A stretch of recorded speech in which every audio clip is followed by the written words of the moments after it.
Story 1. Not knowing if your friends are genuinely interested in you or just seeking your financial support can be challenging. It can be disheartening when old friends start reaching out or spending more time with you now that you have money. Story 2. Finding a way to discard your parents' or grandparents' extensive collection of African big game taxidermy. Story 3. Jealous family members who expect you to pay for everything are common, especially among celebrities who often have to distance themselves from their families. My sister's husband is a successful athlete, and the worst part is that his parents and uncles constantly ask for financial support. Story 4. Worrying if their friends actually like them or just want something must be exhausting. Second-guessing every "let's hang out" message can be tiring. Story 5. I am slightly below average for where I live and cannot afford to buy a home. However, I am earning 3 to 4 times the average salary from where I grew up. My best friend from 5th to 10th grade is the only classmate I felt I remained friends with for years after moving away.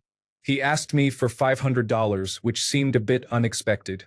He provided some reasons and assured me he would pay it back. After discussing it with my wife, I decided to give him $800 as a gift. He was very thankful and said it would significantly improve his situation. About 2 months later, he asked for more money, sharing another sad story.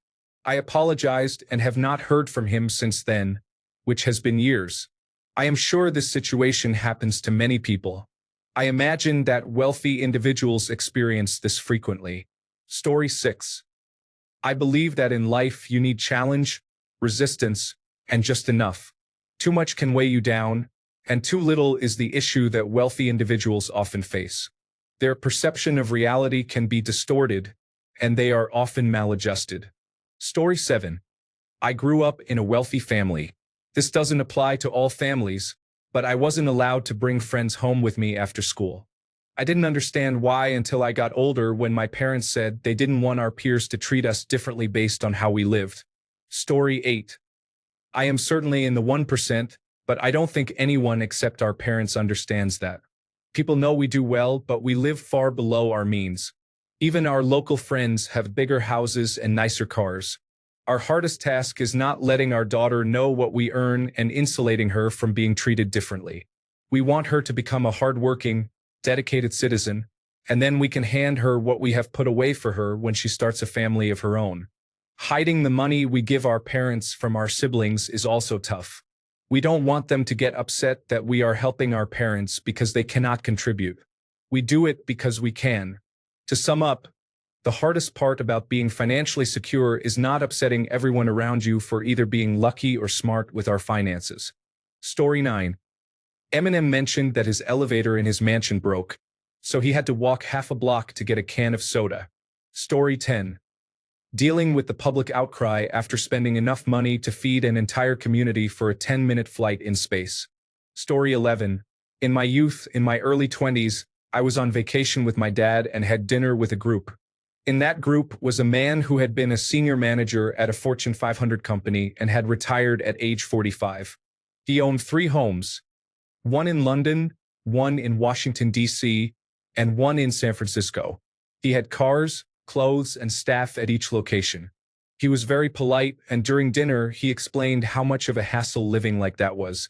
In short, the more possessions you have, the more those possessions own you. There is always something broken or in need of service or maintenance. It usually occurs when you are not there and must be dealt with at an inconvenient time. Yes, he had staff, but whenever there was staff turnover, he had to find people he could trust to replace them. He concluded by saying that owning a single house and renting vehicles and lodging at other locations was a far better plan, and he planned on selling the homes in Washington, D.C. and San Francisco. I had always thought that if you were wealthy enough to have staff, you did not worry about day-to-day problems, but that meeting gave me a new perspective and insight into the realities of that level of wealth. Story 12. My wife and I worked hard to move up the entire tax bracket. We drove old vehicles that we didn't like and lived in apartments in neighborhoods where she couldn't go to the gas station after certain hours. We even had a person beaten to death in front. We kept our heads down and pressed forward for nearly 2 decades, going to school and working whatever jobs we needed as we pursued our education. Our reward is that everyone tells us we got lucky, that none of our hard work and sacrifices matter. I've had family tell me that I don't understand the hardships of not having money, as if I forgot what it's like overnight. They want your opinions as a professional in your field until they don't agree with them. It's remarkable how quickly people turn on you. People say that you'll find out who your friends are at your lowest points, and that's true, but you'll also discover it at your highest points too. Trust me, there are a lot of critics out there. Story 13. People mistake the rich thinking they have a lot. That's wrong. The rich see it as having a lot to lose. Story 14. Losing touch with reality. We have a wealthy family, not private jet money, but multiple multimillion-dollar homes. Definitely not global wealth, not billionaires, but extreme wealth. They are lovely and super kind, but they have lost touch with how much of a barrier exists between having money and not having money. They treated us to a boutique hotel for a family event. My husband suggested that we should pay for it. When he saw the bill was $13,000 for 3 nights, room and breakfast included, my husband nearly fell out of our luxury bed. Story 15. Constant harassment from charities, political parties, distant relatives, and various others who seek financial assistance. Story 16. People's behavior is heavily influenced by their wealth. Seeing people be authentic or honest becomes very challenging. Story 17. I have a few wealthy friends who tend to be very private and often associate with people who do not have financial struggles. They reside in gated communities to prevent others from seeing their possessions and potentially trying to take them. You could search my entire house and find perhaps $700 worth of items, which is barely equivalent to their coffee maker. Moreover, they often live in bubbles, making it difficult for them to understand the world around them. Story 18. Trusting the people you hire to genuinely serve your interests is essential. For example, you want to ensure that your cleaner does not steal from you, that your personal assistant keeps your most important information confidential, that your driver does not add extra miles for personal use, and that your property manager actually gets things fixed for the agreed price. You always have to be vigilant. Story 19. Rich relative to what? I believe our slice of time is the more significant factor in comparing wealth, much more than comparisons to large houses by the lake in our city or to impoverished nations we vaguely know of in Africa that share our same moment in time. The idea of consuming endless entertainment on a magical little device is an affluenza that most of us now experience. A wild magic that the richest king in history could barely have imagined. For just $50, you can enter into that universe with a basic smartphone. The internet access you receive on that device is comparable to what a wealthy person enjoys. Story 20. The richest people I ever met only complained about not having enough room for their food in their 2 massive fridges. They had a huge kitchen and a backup storage kitchen. It was astonishing for me when I stayed with them for a few days because at home there is usually only enough food to eat once a day, and it is always inexpensive. The wealthy family had everything fresh and anything I could ever want. I indulged in fresh grapes and cheese for snacks, and it was incredible to me that people have that much fresh food in their house to the point they complain. Story 21. People take advantage of you because they believe you have a lot of money. I'm not very wealthy, but I live in a nice house in a pleasant area. Contractors often provide estimates that are higher than they would in a less desirable neighborhood for the same work. They assess your home and conclude that you can afford to pay more. This behavior is dishonest and unfair. I still have to work hard for my money. Story 22. Voting for the person who promised to deport their gardeners and pool cleaners, only to have their own gardeners and pool cleaners deported. Story 23. As someone who is newly wealthy, I can tell you that keeping my wealth a secret from my family is quite challenging. They would be even less responsible knowing I could help them out of significant amounts of debt. Story 24. I had a wealthy friend many years ago who told me this, and it has stuck with me ever since. Wealthy individuals have wealthy individuals' financial issues. Less fortunate individuals have less fortunate individuals' financial issues. We all have problems. It's just the zeros that matter.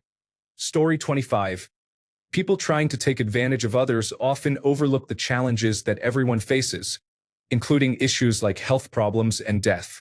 There is a misconception that wealth exempts people from experiencing difficulties. Story 26.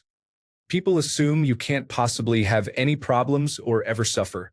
My dad gave me some money to buy a house, which I purchased 2 years ago. It's wonderful in many ways, but that doesn't mean I haven't struggled and held various difficult jobs while dealing with significant mental health challenges. It took me 2 years to enjoy living in my house and make the most of it because I was paralyzed by anxiety and depression. I had 10 years without emotional security or a safe place to go since my dad was unable to provide that, and my mom lives in a different country. My stepbrother is even worse off than I am, despite having many financial advantages. Obviously, there are billions of people who lack both financial and emotional security, but I get annoyed with self-satisfied middle-class individuals who have nice parents still together in the house they grew up in, earning plenty while living with their comfortable partner, criticizing me for my perceived privilege and assuming I've never struggled or suffered. Story 27. Not knowing if the people in your life are there because of who you are as a person or what you can potentially provide for them. Story 28. The pipes burst in one of our homes. My ex-parents owned 5 houses, and her grandmother owned 3. Story 29. The biggest problem is worrying that your close friends are not genuine. They are only friendly and trying to get to know you for your money, not as true friends. Story 30. Not rich, but I guess one would be experiencing actual diagnosable depression without people believing them. What could you possibly be sad about? You have everything. I wish I had half of what you have, and I would be the happiest person ever. Story 31. I'm not rich, but I believe finding a good nanny would be valuable. You know the type. A young person in their 20s who not only goes on vacation with the family but also lives in their home. Then, one day, they wake up at 35 with no employment prospects and only the hope of marrying one of their wealthy employer's friends. Story 32. I went to primary school with the son of a billionaire. He wasn't allowed to come to my house, so I would go to his.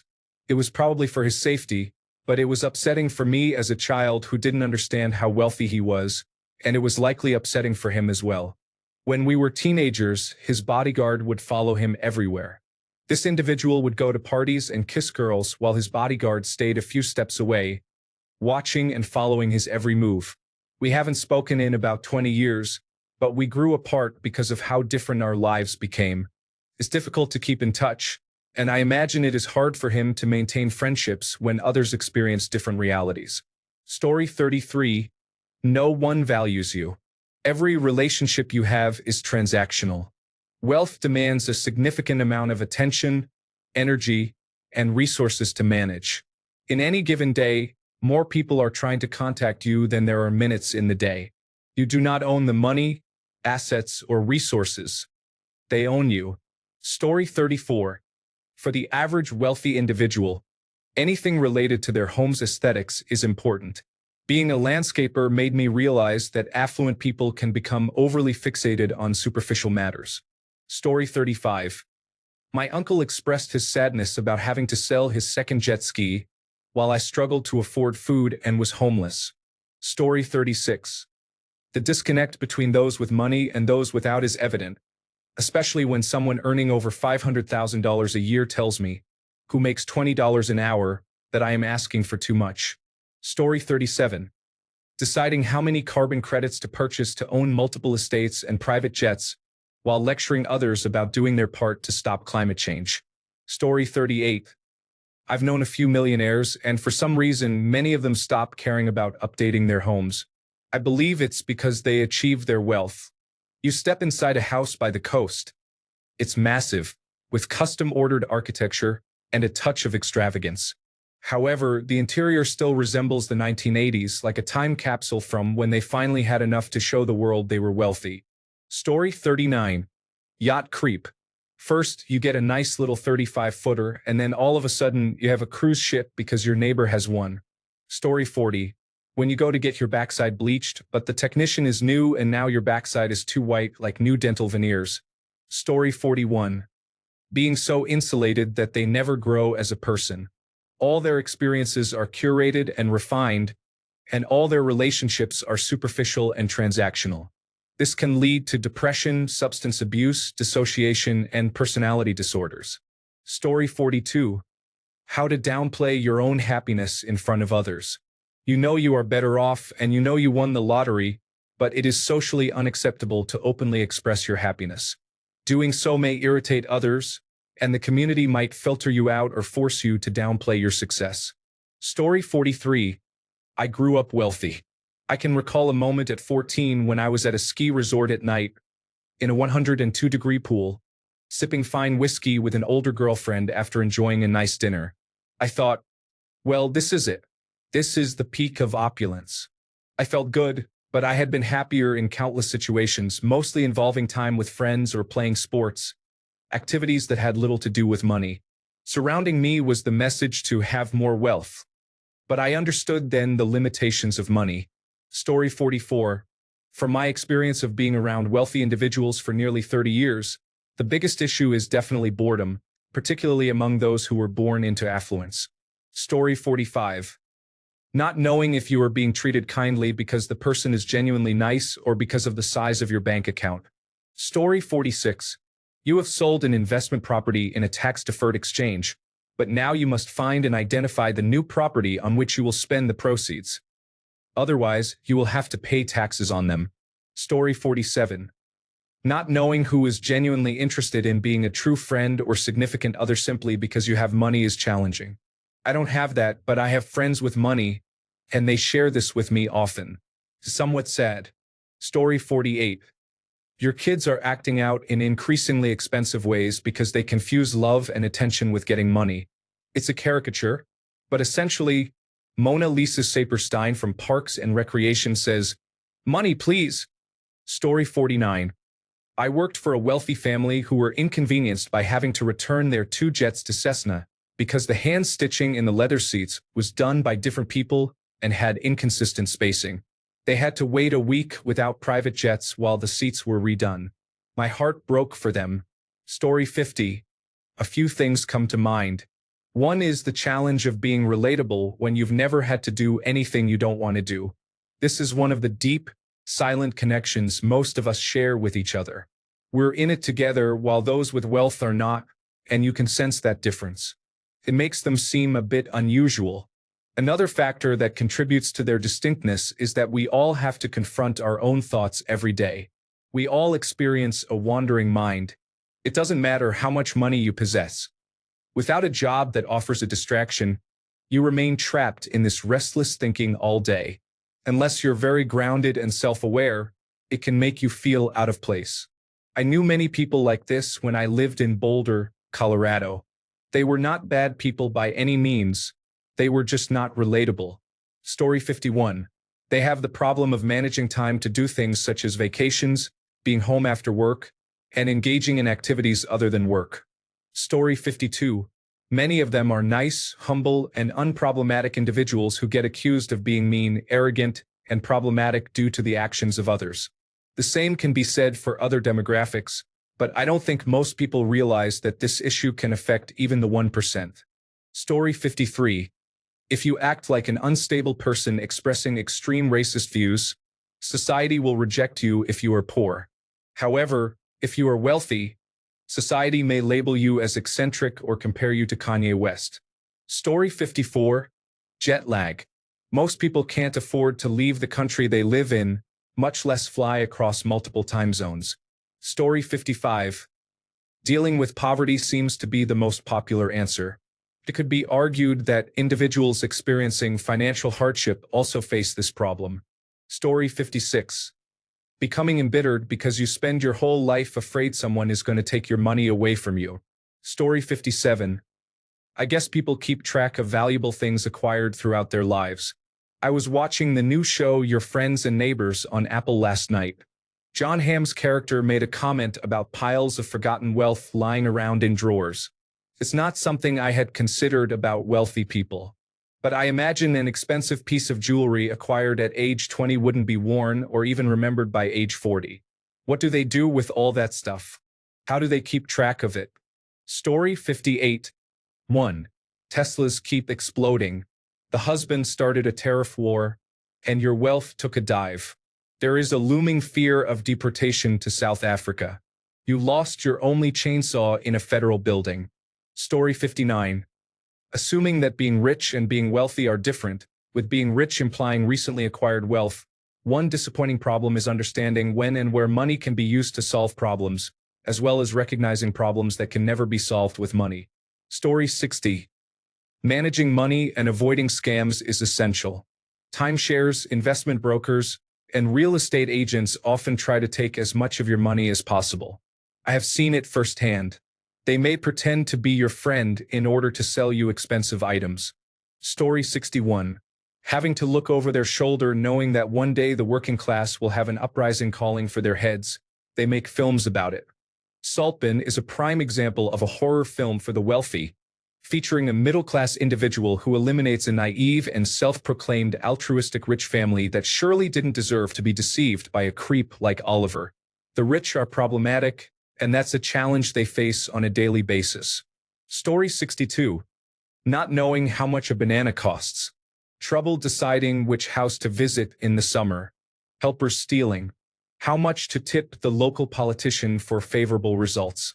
Deciding whether the pilot is permitted to bring his family to the emergency shelter. Story 63. As a middle-class person, poor relatives see you as a millionaire, so they constantly ask for money. Hey, I need $450 or my lights will be cut off. What makes you think I just have $450 available? I really don't have it to give. Okay, I can make $50 stretch. I guess. I know they are inflating the amount they need, which makes it worse. Story 64. Too much time on their hands. When everyone does everything for you, you would be surprised by how many mental health problems idle hands can create. Story 65. I work in the high net worth sector. The challenge is that they have so much wealth that it makes them feel almost godlike. Money translates to limitless opportunities and options. They can wake up any day and purchase a new plane or boat, hire or fire almost anyone, and buy any home.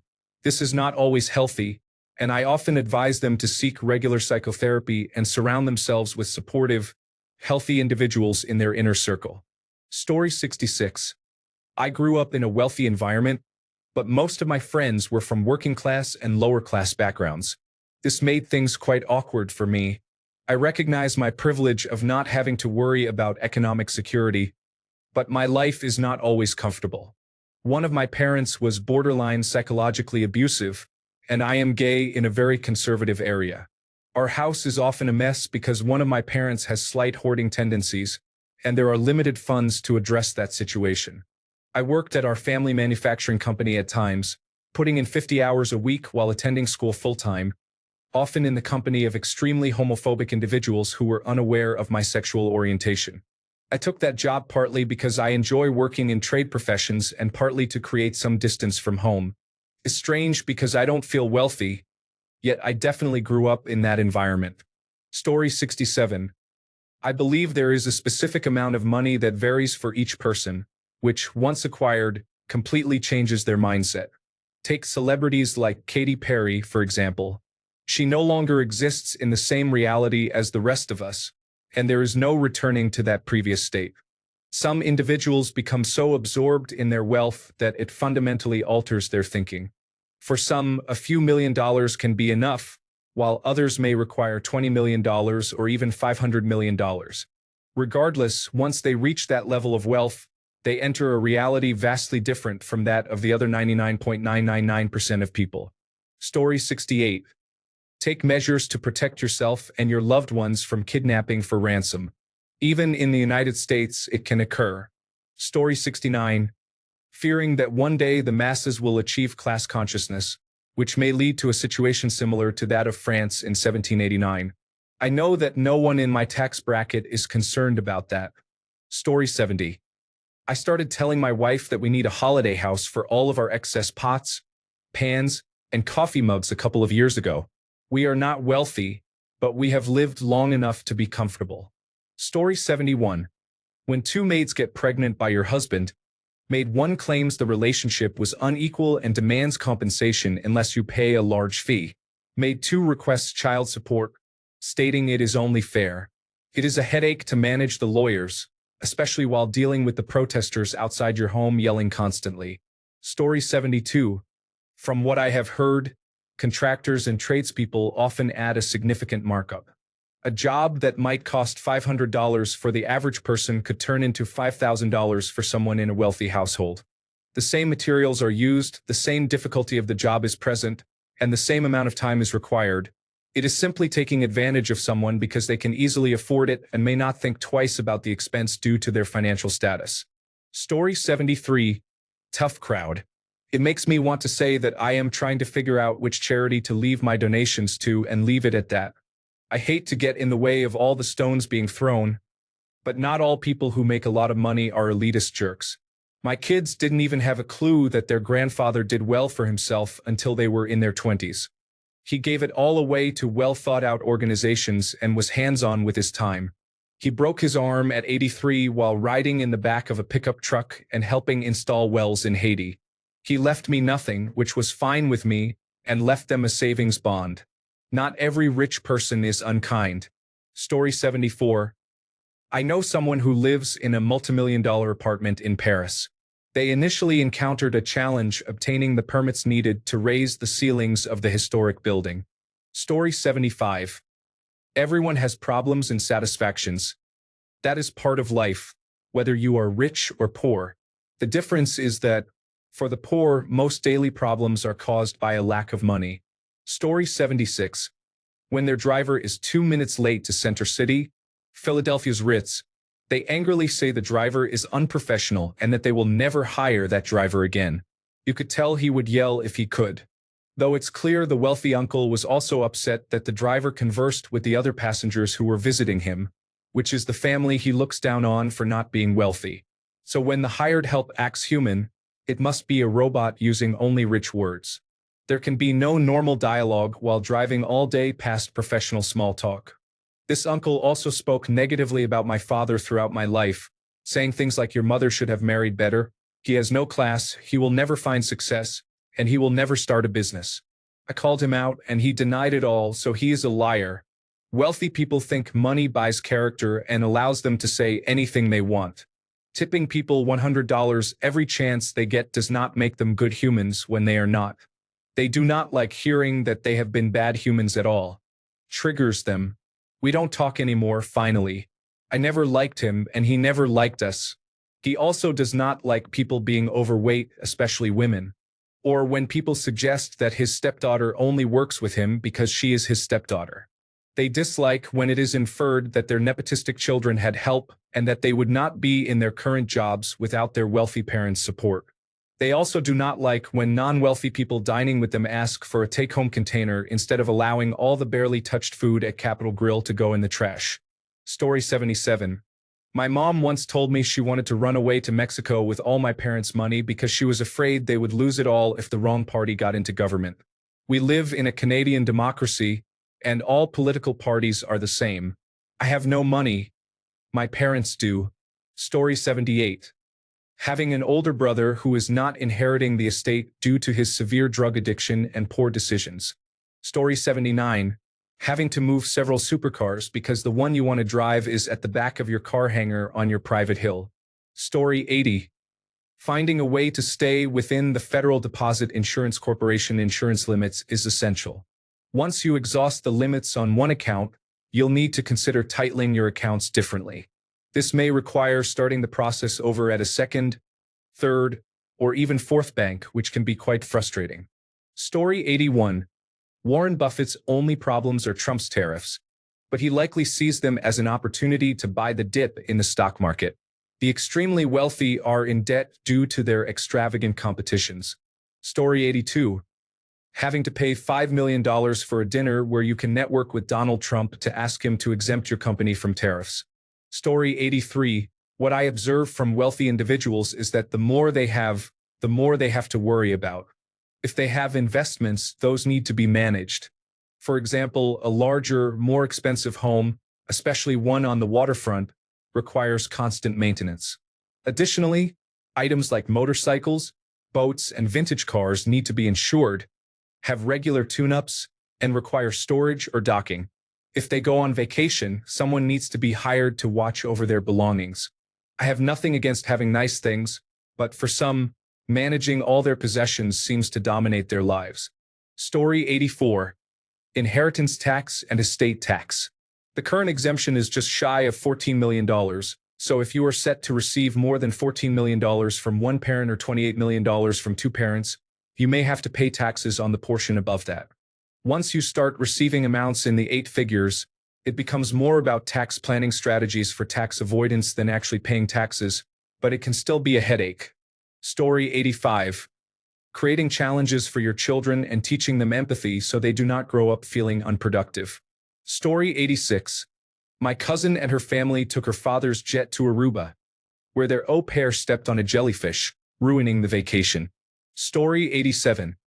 As someone who grew up in poverty, moved to a middle-class lifestyle, and is currently dating someone from an upper-class background, trust can be complicated. While you may feel some reassurance from being in similar social circles, it's still hard to know if the person is with you solely for your status or wealth.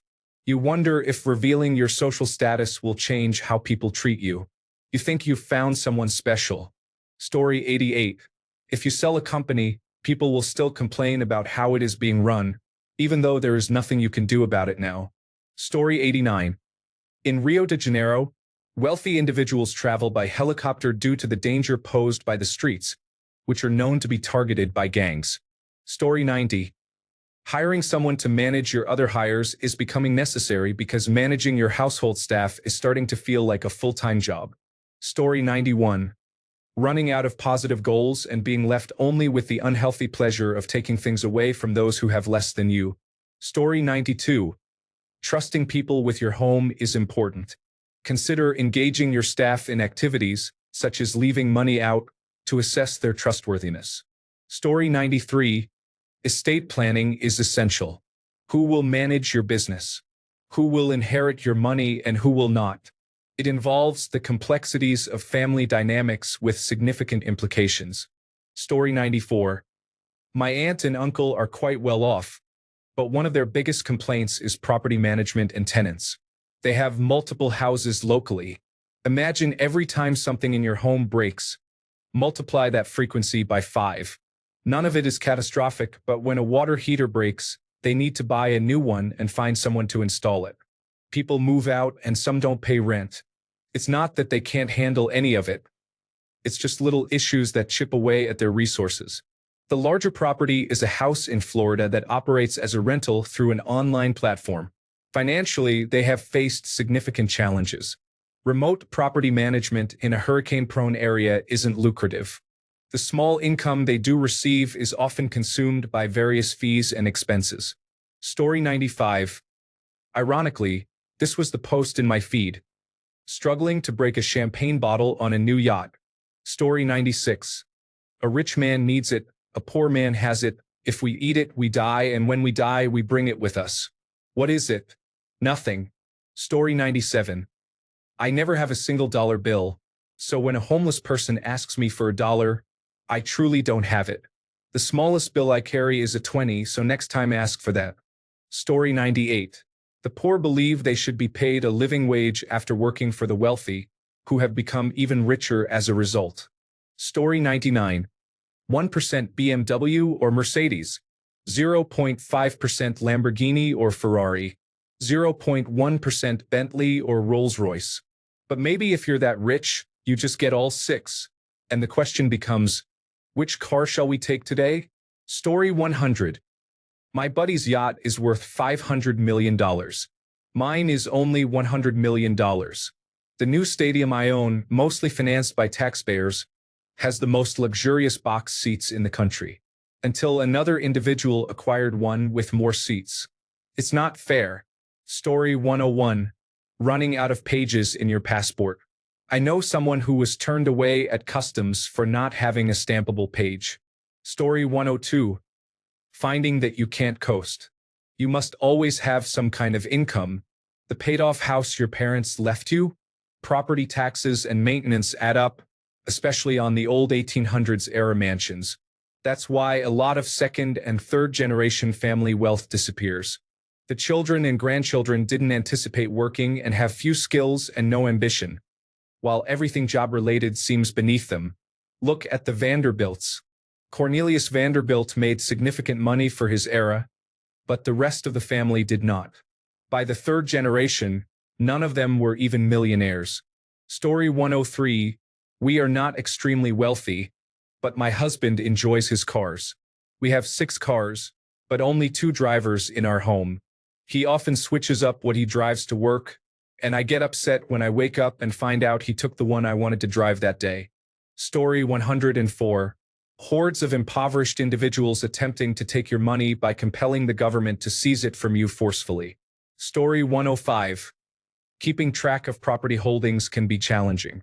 Some individuals completely forget that they own large buildings or city blocks due to the sheer volume of their holdings. Story 106. They are individuals who do not recognize that other people are real, have genuine needs, genuine feelings, and intrinsic value. Story 107. Having to fly first class to avoid being constantly bothered by other passengers or being at risk is more of a rich and famous problem than simply a wealthy one. This makes air travel unnecessarily expensive, and unless you are very wealthy, traveling can become costly enough to significantly impact your willingness to fly. Story 108. My ex said her Cadillac Escalade was too big. She hated her Mercedes SUV, but really loves her Land Rover. Took her a year to decide which vehicle truly completes her. Story 109. I am not wealthy, but many people I have not spoken to in years started reaching out as soon as it became clear that my business was succeeding.